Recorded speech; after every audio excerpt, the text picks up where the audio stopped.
In this question, we're exploring sine and cosine. So we have triangle DEF. It's a right angle triangle. The angle E is the right angle, 90 degrees. We're first asked to identify the side opposite of D and the side adjacent to D. So D is what we're looking at. That's of course right here. This would be the opposite side. This would be the adjacent side. Opposite is always across. Adjacent is beside. The hypotenuse is always across from the right angle, so this is the hypotenuse. So let's just go through it and see what we end up with. So we have sine, which is opposite over hypotenuse. And we substitute the 5 in because it's the opposite side, and we substitute 13 in because it's the hypotenuse side. That is what the sine of D is as a fraction. We do the same thing for cosine. It's adjacent over hypotenuse. That would give us 12 over 13 because 12 is the adjacent side and 13 is the hypotenuse side.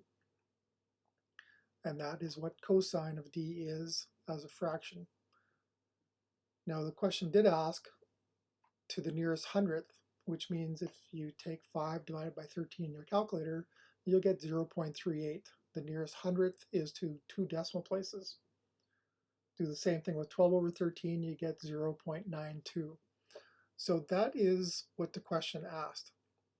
But I figure I'd take it up one notch and say, what happens if we look from angle F? So if we look from angle F, now the opposite and adjacent will switch because we're looking from angle F. This is now the opposite side. This is now the adjacent side, and the hypotenuse stays the same. So what is the sine of F? Well, it's still opposite over hypotenuse, but we're using the blue now. So that would be 12 over 13.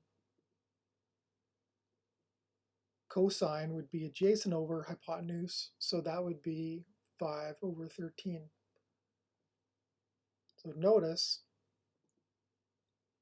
that the sine of F is the same as the cosine of D. And the cosine of F is the same as the sine of D.